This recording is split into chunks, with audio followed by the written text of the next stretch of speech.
Pessoal, antes de tudo, se inscreva no canal, deixa o seu like, comenta, seu comentário é importante para nós, ative o sininho para que você receba todos os nossos conteúdos. Na aula passada nós falamos um pouco sobre o ambiente geopolítico nos dias de Jesus. Falamos como que era a sociedade, quais os grupos que mais influenciaram os dias. Jesus veio ao mundo, teve o seu ministério, o seu tempo de vida entre nós como homem, sendo Deus, e durante esse período ele enfrentou alguns grupos. Então nós vimos quem eram esses grupos que faziam muitas das vezes oposição a Cristo. Nós vamos dar continuidade no desenvolvimento do pensamento cristão, no desenvolvimento da história cristã, relacionando ainda mais os dias da igreja após advento de Cristo, ascensão de Cristo. Cristo veio, deixou-nos a mensagem do reino e foi para a glória, está à destra de Deus Pai. Agora nós vamos falar da igreja primitiva, da igreja do primeiro século. Uma vez que sabemos que Jesus veio, cumpriu o seu ministério e ascendeu, está à destra de Deus Pai, ele deixa uma mensagem à sua igreja, para que a sua igreja vá por todo o mundo pregando o evangelho, anunciando as boas novas, batizando em nome do Pai, do Filho e do Espírito Santo todos aqueles que são integrados na fé cristã. Logo, vão surgir figuras importantíssimas aí, como o apóstolo Paulo, de quem nós já falamos nas nossas aulas, tratando justamente sobre a cosmovisão do ato da conversão e da mudança. Os apóstolos, uma vez que foram espalhados no período da morte de Cristo, o grande temor que se acercava deles foi superado pela esperança de ver um Cristo ressurreto e vivo, que agora diz para essa igreja: preguem, anunciem aos homens que é chegado o reino de Deus, as boas novas é chegada à humanidade, é chegada aos homens.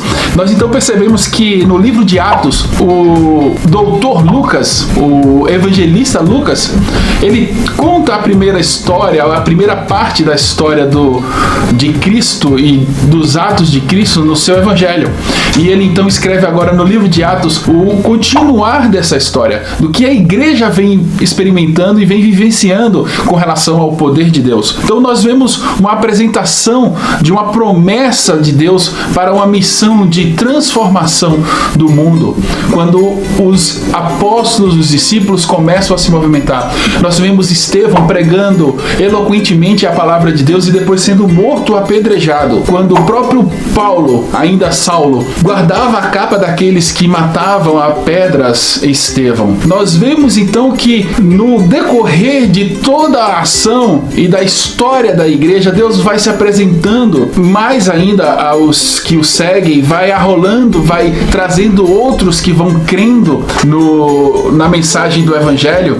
E em Atos 2, do 1 ao 47, nós vamos ver ali a promessa do Pentecoste, o dia de Pentecoste, quando Deus reveste os seus servos de poder para continuar pregando. A pregação poderosa de Pedro ali leva muitos à conversão. Pedro, então, cheio do Espírito Santo, em Atos 3, prega e muitos se convertem. Muitos compreendem em sua própria língua natal a anunciação, a mensagem que Pedro ali está levando aos corações. Vem, a partir do capítulo 4, uma oposição muito grande. Os problemas de perseguição seguem pelo capítulo 5 do livro de Atos, e os céus abertos é apresentado ali no capítulo 6. E é justamente ali no capítulo 6 que a gente vê esse pregador, diácono da igreja, Estevão, vendo os céus abertos. Ele morre apedrejado e em sua visão ele declara ver o Senhor em pé, à destra de Deus Pai. Que visão gloriosa. Isso inflama de certa forma a pregação do evangelho ainda mais na igreja primitiva. A perseguição, ao invés de aplacar essa religião que vem surgindo, faz com que os cristãos ainda mais anunciem a verdade do evangelho. Alguns se sentiam indignos de serem perseguidos por amor ao evangelho, à pregação, à anunciação das boas novas, e viviam a todo custo esse evangelho genuíno que transformou a vida deles. Em todo o decorrer do livro de Atos, nós vamos então vendo sinais e a presença atuante de Deus através dos crentes, fazendo com que muitos se convertam ao Senhor e que venham a ter as suas vidas transformadas. Um grande problema que a igreja primitiva também enfrentou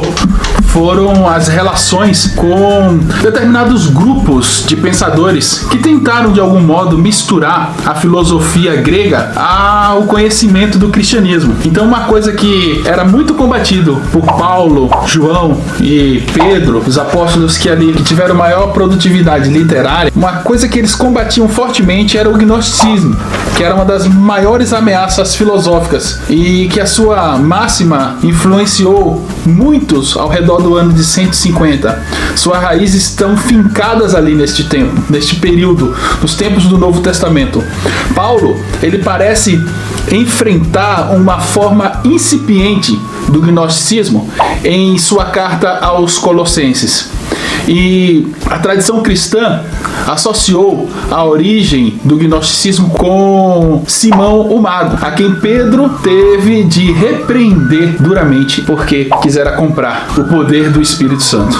O que compreendemos é que, como já sabemos, o fervilhar cultural era tão grande e no período helenístico havia, de fato, uma mistura agora do mundo judeu com o mundo grego, com o mundo judaico, agora com o mundo cristão. Então, alguns estudiosos, pensadores, homens de espírito reflexivo, quiseram de algum modo associar o cristianismo também com essas teorias. A gente vem desenvolvendo todo um pensamento acerca dos gregos e de sua filosofia, mas sempre em um ponto deixamos muito claro que para nós, em nossa cosmovisão cristã, esses princípios eles são superados. E em Cristo, em Deus, na revelação do Cristo vivo, nós passamos a entender de fato como é o mundo, como ele se dá, como o mundo foi formado, como chegamos até aqui, para onde vamos, sabemos quem somos. Passamos a entender tudo isso em Deus, na revelação viva, Cristo encarnado, na revelação de Deus para as nossas vidas. O gnosticismo, então, surgiu de um desejo humano de criar uma espécie de uma teodiceia. É uma explicação para a origem do mal. Os gnósticos, que identificavam a matéria como má, procuravam de uma forma criar um sistema filosófico em que Deus como espírito seria livre de influência do mal e ao qual o homem seria identificado no lado espiritual de sua natureza, com a divindade. Era também um sistema lógico ou racional que ilustrou a tendência humana de procurar respostas às grandes questões da origem do homem. Queria com isso fazer uma síntese entre o cristianismo e a filosofia grega, helenística. De certa forma, foi necessário que os apóstolos, os cristãos, desenvolvessem uma espécie de fé canônica para desmitificar aquilo que os agnósticos pregavam. E eles defendiam ferrenhamente as escrituras, tal qual a revelação de Deus, negando esse dualismo que eles haviam, de certa forma, criado. Esse princípio é fundamentado no gnosticismo. Essa separação entre o mundo material e o mundo espiritual tem, de certa forma, suas influências em um neoplatonismo, ou mesmo no pensamento platônico, em separar mundo ideal e mundo real, mundo imaginário. Por isso, para eles, a matéria estava identificada como algo mal e o espírito como algo do bem. Deus não poderia então ter criado este mundo material, porque o mundo para eles, sendo mal, não pode advir de Deus. É um pensamento tanto quanto complicado e que deu trabalho para os apóstolos, para os discípulos de Cristo, para os pregadores ali do primeiro século, que continuaram a anunciação do evangelho, que continuaram a levar a mensagem de fé para o mundo. Uma outra questão que nós podemos entender também ali do pensamento da época, enquanto que os cristãos lidavam com este mundo agora tão cosmopolita, onde a língua grega, a filosofia grega, o helenismo havia de certa forma influenciado tanto, é a interpretação de Cristo que alguns grupos tinham, tais como os gnósticos mesmo, uma doutrina também conhecida como docentismo, que é ligado ao termo dokel do grego, que significa parecer. Eles identificavam a matéria como algo mal também. Cristo, então, logo, não podia ter um corpo humano, apesar de a Bíblia claramente deixar isso explícito, que Jesus, ele encarnou, que ele veio como homem e carne. Para eles, não havia essa possibilidade, porque a matéria é má. Então, eles recriminavam a matéria. A matéria era algo ligado à pecaminosidade, ao mal em si. Cristo não se misturava então com a matéria. O homem Jesus era desassociado. Ele era uma espécie de fantasma com uma aparência corpórea. Então, os apóstolos, os discípulos tiveram diversos problemas com grupos como estes em sua época. E foi necessário, de certa forma, criar um aspecto dogmático e canônico em suas mensagens. Então, quando nós olhamos as escrituras sagradas, nós vamos ver que diversas vezes eles estão combatendo esse grupo. Nas cartas, nas epístolas de Paulo, de João, nós vamos ver claramente, vamos ter essa percepção claramente de que eles se preocupavam com isso. E é um problema muito grande para os nossos dias. E aí nós trazemos isso para a nossa reflexão de cosmovisão. Porque hoje existe uma ideia de se estabelecer sobre aquilo que é cultural um não juízo. As pessoas tendem a dizer que o que é cultural é como se fosse algo sagrado, impossível de ser questionado. Então você está dentro de uma cultura ou de uma determinada condição onde se apresente um grupo que adota um aspecto cultural e você olha estranhamente para aquilo e você diz, nossa, mas isso é muito estranho. Provavelmente alguém vai surgir e vai dizer para você, ah não, mas isso é cultural. Não se preocupe com isso, porque isso é cultural. Dando a entender que não existe juízo de valor sobre aquilo que é cultural. Não, muito pelo contrário. Os apóstolos deixaram muito claro, a igreja de Atos dos Apóstolos deixou muito claro isso. As cartas dos apóstolos e discípulos deixaram isso muito claro. Eles combatiam essa cultura que tentava de alguma forma metamorfosear a filosofia grega com o cristianismo. Eles combatiam ferreamente esses grupos que de algum modo tentavam desvirtuar aquilo que era a verdade do Evangelho da Palavra de Deus. Por isso, nós precisamos de algum modo conhecer essa extensão, essa gradação histórica de como que o Evangelho chegou para nós e como foi esses embates, essas dificuldades que os nossos pais apostólicos, que os apologetas iniciais e os discípulos e apóstolos tiveram no começo da igreja. Então nós já falamos um pouco da igreja apostólica, da igreja em Atos que combateu esses grupos e precisamos entrar agora um pouco em um outro grupo, em um grupo um pouco mais à frente, que foram aqueles que aprenderam dos apóstolos e dos discípulos e também levaram essa mensagem, anunciaram essa mensagem, difundindo ela para o mundo inteiro, a chegada do reino de Deus. Esses homens também enfrentaram grandes dificuldades, enfrentaram muitas lutas e perseguições.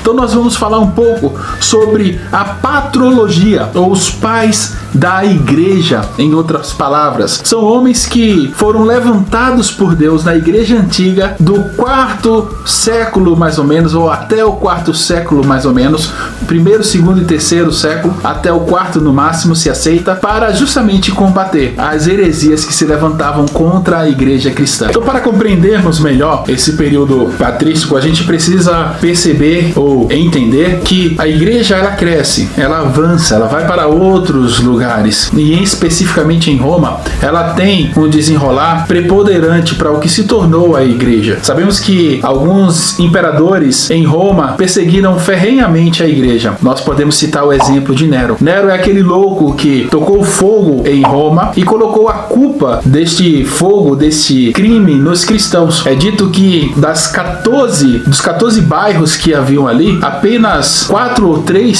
sobreviveram e o fogo lambeu aquela cidade ali durante dias. Tudo isso porque em sua intenção megalomaníaco, Nero desejava construir uma Roma muito mais suntuosa, uma Roma muito mais poderosa e bela do que se apresentava até então. Até dizem alguns historiadores que ele subiu ao alto de uma torre vestido como um artista, tocando a sua cítara, a sua flauta, cantava e celebrava aquele acontecimento. Realmente a igreja passa por períodos complicados durante o governo deste rei louco, deste imperador louco. Mas com o tempo a igreja vai ganhando a graça dos romanos, vai caindo na graça dos romanos e vai ganhando também graça diante dos imperadores que foram surgindo. Até então a igreja ou a fé cristã ser de algum modo associado a uma religião do Estado. A igreja que se negava a se prostrar a César, que adorava um único Senhor e esse único Senhor era o Cristo, só Jesus Cristo é Senhor, agora de algum modo associava-se a Roma e fazia-se como religião oficial do Estado. Isso foi recebido pelos cristãos de bom grado, porque toda aquela perseguição e dor agora cessava-se. De algum modo eles tinham um fôlego, eles tinham um ambiente mais pacífico para viver a sua fé, propagar a sua fé. É claro que sabemos que o decorrer da história mostrou um desvirtuamento. Isso não é algo apenas exclusivo desse período que vivemos.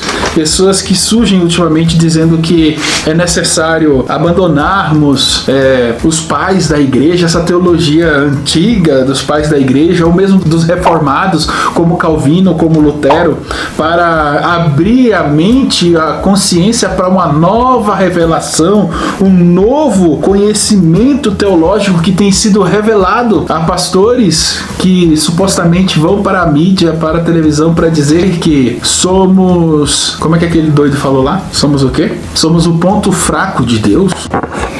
What?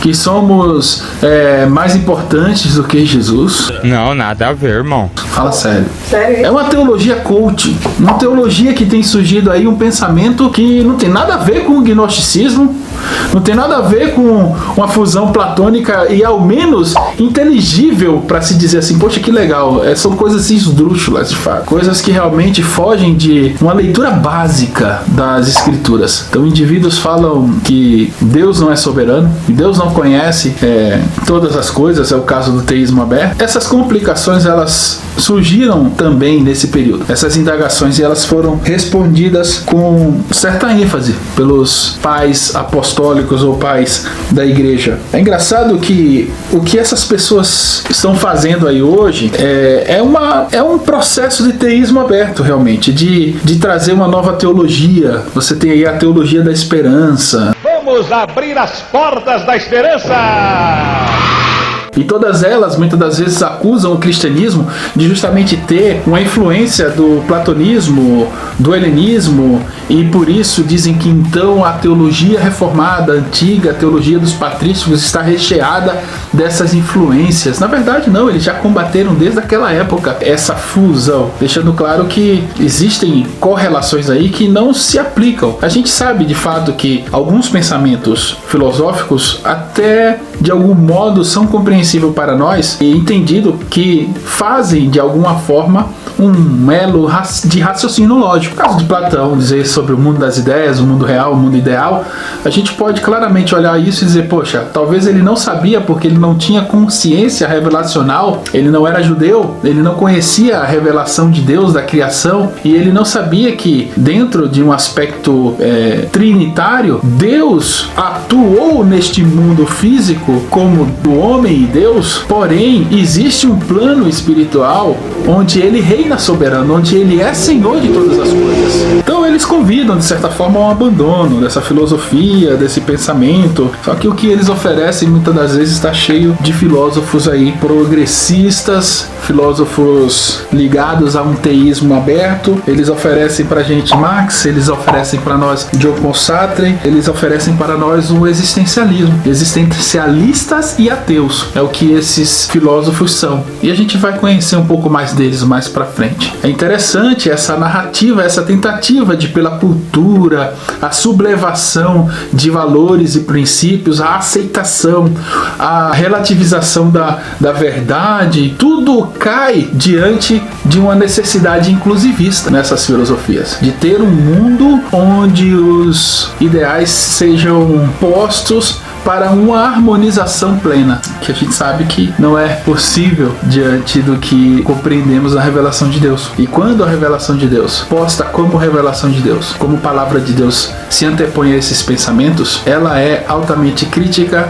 ela é altamente contradizente a elas, a essas reflexões filosóficas, a esses pensamentos, que se tornam, de certa forma, uma pedra de tropeço para esses homens que não querem reconhecer o senhorio de Cristo. Na teologia, nós entendemos que Deus se revela e se dá a conhecer. Essa teologia recente que nós vemos aí, como a teologia do processo, que é uma dessas novas, ela está ligada muito a uma experiência humana. Deus está, de algum modo, aprendendo com você e você com ele.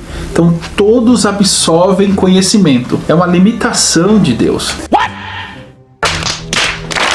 é deixar Deus em uma condição humana, e não sendo Ele Senhor. Teísmo aberto já é o resultado de um processo onde ele está aprendendo e logo ele não sabe o que vai acontecer amanhã. Um grande expoente dessa teologia, eu não vou citar nomes, porque até para evitar problemas, eu gosto muito disso, mas ele chegou a dizer que Deus ele não conhecia o que iria acontecer. Ele disse que Deus não sabia o que houve. Ele chegou a dizer que no ano do tsunami, quando houve aquele grande tsunami, Deus não sabia o que ia acontecer aquilo. Que Deus, na verdade, para ele está dentro dessa cosmovisão, dessa perspectiva de teísmo aberto. Ele não sabe das coisas futuras. Ele apenas deixou o homem aqui e falou: vivam, não tem intervenção divina.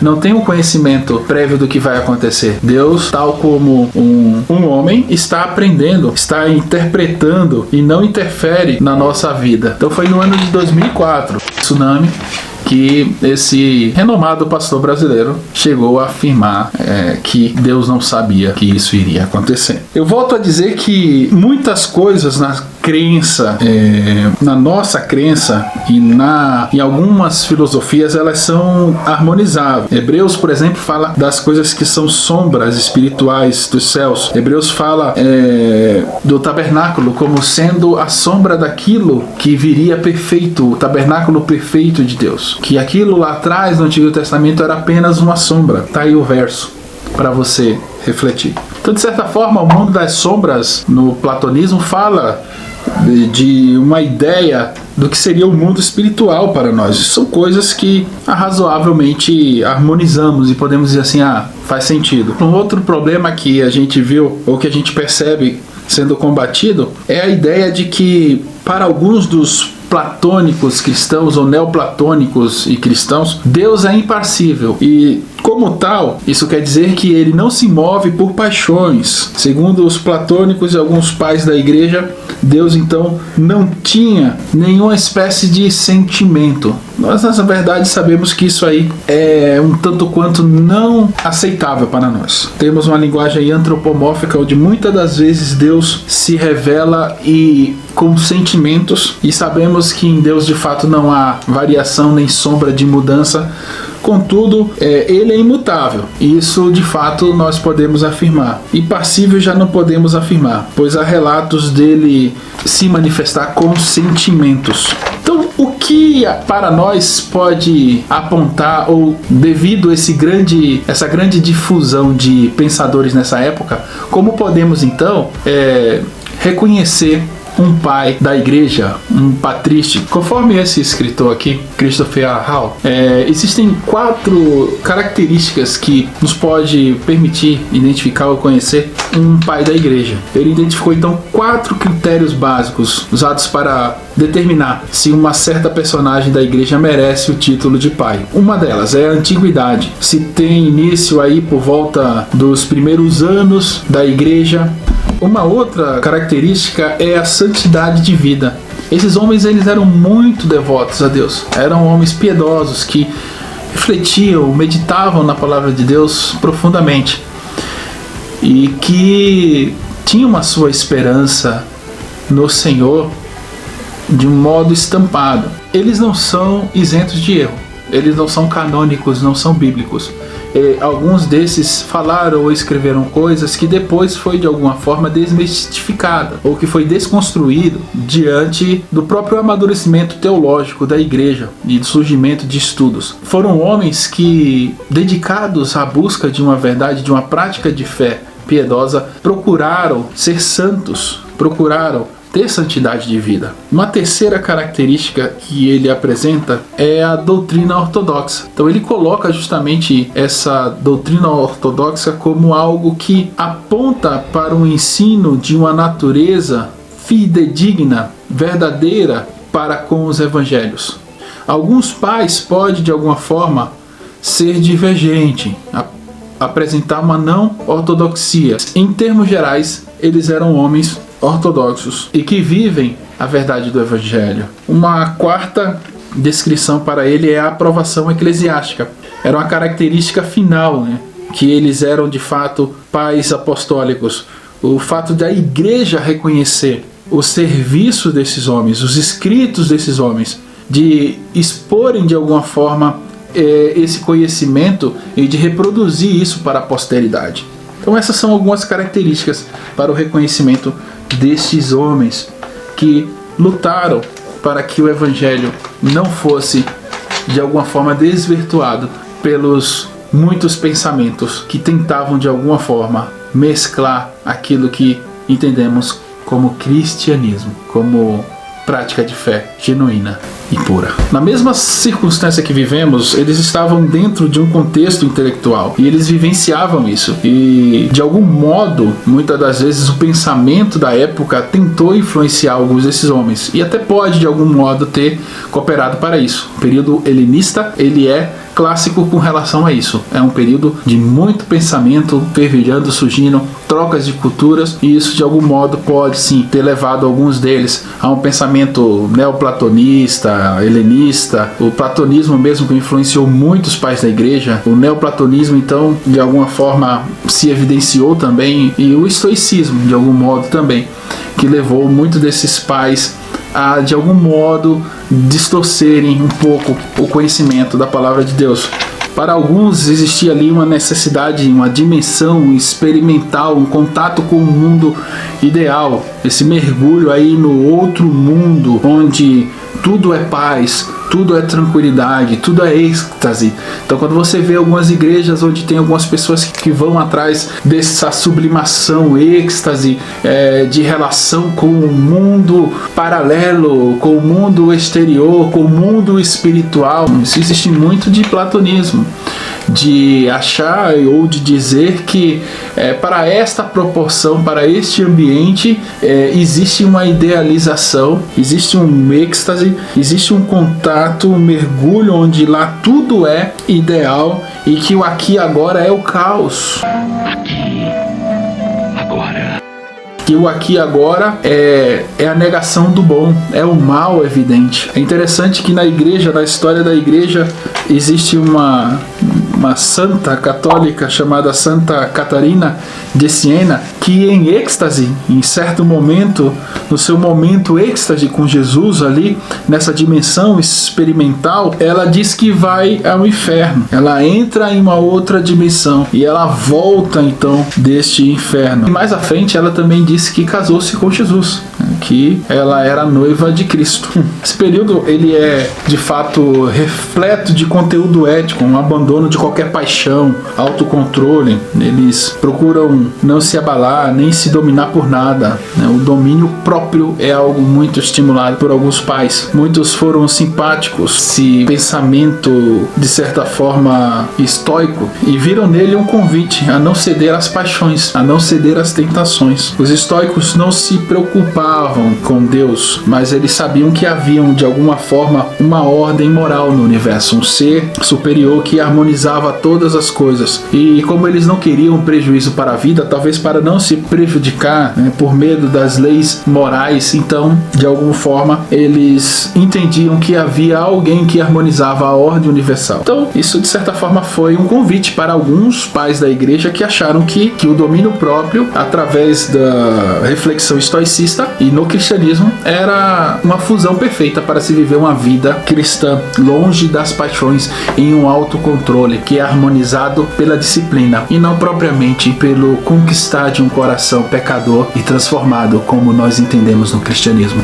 Pois Cristo toma o nosso coração de pedra, transforma em um coração de carne e nos dá aí sim a perseverança dos santos para lutarmos contra o pecado, para vencermos o pecado. É importante fazermos uma distinção entre a diferença do que é patrística e o que é a patrologia. Patrística, ela estuda o pensamento da teologia dos pais, o que eles produziram, as doutrinas que eles estudaram, o que eles falaram sobre essas doutrinas, o que eles falaram sobre essas compreensões, tal como a teologia da Trindade, a doutrina da soberania de Deus, a doutrina da graça, que mais na frente vai ser falada por Agostinho. A patrologia já é o estudo da vida deles. Qual foi a forma que eles viram a igreja? Qual foi a jornada destes homens? Os livros que eles produziram, as lutas, as perseguições que eles passaram. Então nós estamos mesclando aqui um pouco de patrística e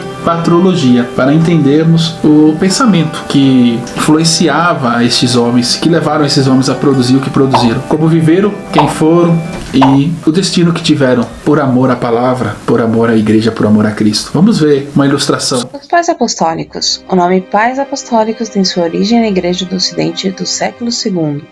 São chamados de pais apostólicos os homens que tiveram contato direto com os apóstolos, ou então foram citados por alguns deles. Destacam-se entre os indivíduos que regularmente receberam esse título Clemente de Roma, Inácio e Policarpo, principalmente esse último, pois existem evidências precisas de que eles tiveram contato direto com os apóstolos.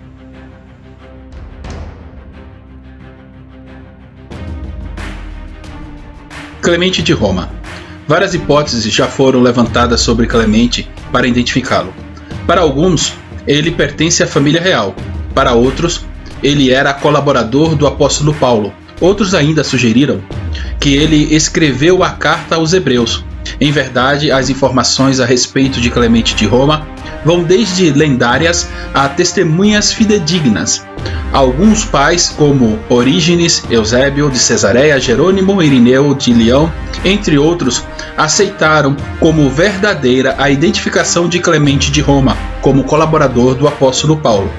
A principal obra de Clemente de Roma é uma carta dirigida em grego, endereçada aos crentes da cidade de Corinto, mais ou menos no final do reinado de Domiciano e no começo do reino de Nerva.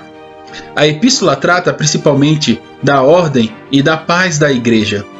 Seu conteúdo traz à tona o fato de os crentes formarem um corpo em Cristo, logo deve reinar nesse corpo a unidade e não a desordem, pois Deus deseja a ordem em sua aliança.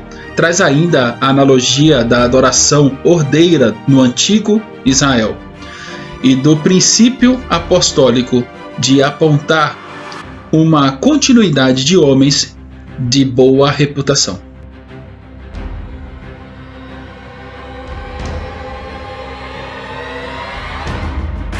Inácio de Antioquia. Mesmo sendo de Antioquia, seu nome, Ignácius, deriva-se do latim igni, fogo, inatus, nascido. Conforme seu nome sugere, Inácio era um homem nascido do fogo, ardente e apaixonado por Cristo. Segundo Eusébio, após a morte de Evódio, que teria sido o primeiro bispo de Antioquia, Inácio fora nomeado o segundo bispo dessa influente cidade.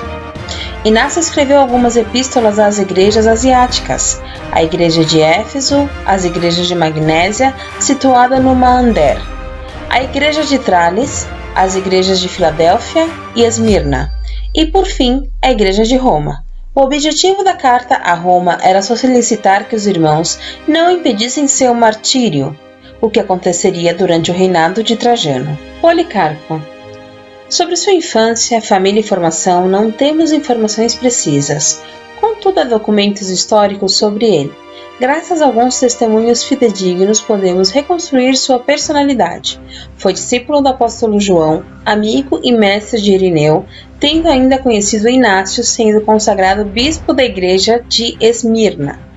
Quanto aos seus escritos, o único que restou desse antigo pai da igreja foi a epístola aos Filipenses, exortando-os a uma vida virtuosa de boas obras e a permanecerem firmes na fé em nosso Senhor Jesus Cristo.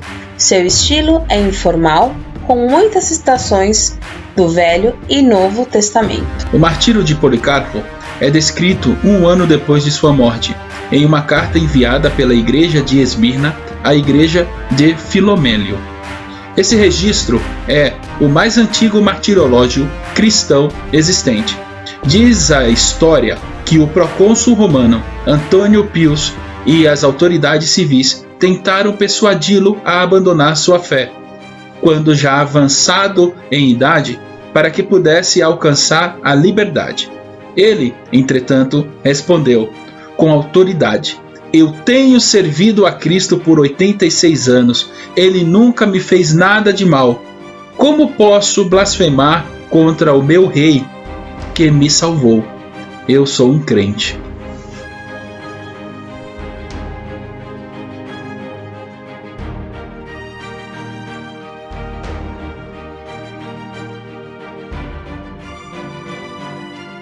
Flávio Justino Marte nasceu em Siquém, na Palestina, no início do segundo século e morreu mártir no ano de 170. Depois de peregrinar pelas mais diversas escolas filosóficas, peripatética, estoica e pitagórica, em busca da verdade para a solução do problema da vida, abandonou o platonismo, último estágio de sua peregrinação filosófica. O amor à verdade fez que ele rejeitasse pouco a pouco os sistemas filosóficos para ser defensor das verdades cristãs contra os preconceitos pagãos. Embora leigo, é considerado o primeiro pai apologista da Igreja, logo depois dos primitivos pais apostólicos, pois dedicou sua vida à difusão e ao ensino do cristianismo. Em Roma, abriu uma escola para o ensino da doutrina cristã e ainda nessa cidade dedicou-se ao apostolado, especialmente nos meios cultos, onde se movimentava com desembaraço. Escreveu muitas obras, mas somente 3 chegaram até nós: 2 apologias contra os pagãos e um diálogo com o judeu Tifão. Foi açoitado e depois decapitado. Nascido no ano de 130, em Esmirna, na Ásia Menor, o filho de uma família cristã, Irineu, era grego e foi influenciado pela pregação de Policarpo, bispo daquela cidade. Anos depois, Irineu mudou-se para a Gália, atual sul da França, para a cidade de Lyon, onde foi presbítero no lugar do bispo que havia sido martirizado em 177. Além da pregação de Policarpo, Irineu recebeu a influência de Justino, cujo ministério foi um elo entre a teologia grega e a latina, atuando no início junto com um dos seus contemporâneos, Tertuliano. Enquanto Justino era primeiramente um apologista, Irineu contribuiu na refutação contra as heresias e na exposição do cristianismo apostólico. Sua maior obra foi desenvolvida no campo da literatura polêmica contra o gnosticismo. Os pais da igreja eram católicos romanos, comentei um anacronismo. A igreja católica romana ela vai surgir ali por volta do século 4, 5, apesar de que alguns católicos acabam dizendo que a partir do século 2, quando justamente a igreja começa a ter simpatia de Roma e surgir alguns dos patrísticos, ela teria sido fundada. Não temos evidência para confirmar isso de fato. Então, entendemos que é um anacronismo dizer que os pais da igreja eram católicos. Com isso, precisamos desmitificar esse preconceito que existe de alguns cristãos que falam que esses pais da igreja eram católicos e que escreveram ou falaram qualquer coisa que não está de acordo com a nossa linha de raciocínio reformado protestante. Isso é uma farsa. Nós temos escritos belíssimos, maravilhosos desses pais da igreja, e que se você se debruçar sobre algum deles, você vai ver uma vida de piedade muito grande, uma devoção, uma paixão por Deus e pela obra de Deus que comove-nos o coração. Em particular, nós podemos até adotar um desses pais apostólicos, o que é muito recomendado, para fazer uma leitura reflexiva e mantermos uma disciplina de vida piedosa tal qual a que eles tinham. Muitos deles passavam horas a fio em oração, em leitura da palavra, em busca de Deus, em ter apenas intimidade e conhecimento de Deus, em ter intimidade com Deus, não só ter conhecimento, não só ter teologia, não só conhecer a letra, não conhecer apenas os originais, que era uma coisa que eles se aplicavam, alguns deles, os estudos, mas de fato viver uma vida piedosa de meditação, onde a palavra de Deus encontra espaço no coração para uma transformação real, para uma reprodução de vida. Eram pessoas que andavam no caminho e que não apenas só conheciam o caminho e apontavam, mas que procuravam viver isso. E isso é um grande desafio para os nossos dias, de olharmos para a palavra de Deus não apenas como fonte de sabedoria prática, para nos dar ensinamentos que de certa forma nos livre de problemas e que nos exima de circunstâncias diversas, conselhos práticos de vida, não só isso, nós olharmos a palavra de Deus como o poder velador de Deus para a transformação. Será algo que estes homens faziam e que, de certa forma, se faz necessário um retorno, uma volta às nossas origens, para compreender o que moveu o coração daqueles homens a morrerem em fogueiras, como Policarpo, por amor a Cristo. Não negar o Cristo que tão bem fez a ele. O que levou estes homens a terem suas cabeças decepadas, a serem mutilados, serem comidos vivos, devorados por feras no Coliseu Romano. O que levou cristãos a viverem isso não foi a prosperidade, não foi a promessa de uma Ferrari, não foi a promessa de riquezas, uma teologia que acaba sendo uma teologia instantânea, um missi-miojo, 3 minutos e os seus problemas estão acabados, não. Mas uma teologia que os formava para a vida, mas não para apenas viver essa vida, senão que está sempre na expectativa de um dia encontrar-se com aquele que é o autor e consumador da sua fé e viver a eternidade com ele. E viver Cristo para estes homens, assim como disse o apóstolo Paulo, morrer para eles era o lucro, porque eles sabiam para onde iam. Não eram como os filósofos que estavam toda uma história, séculos e anos, buscando quem sou, de onde vim, para onde vou. Em Cristo nós conseguimos ter essa convicção. Em Cristo nós conseguimos ter essa certeza de que o viver é Cristo, mas o morrer é lucro. Que Deus nos abençoe. Se inscreve no canal, ativa os sininhos para sempre receber notificações novas. E se você gostou do vídeo, compartilhe, por favor, para as outras pessoas verem. Tchau!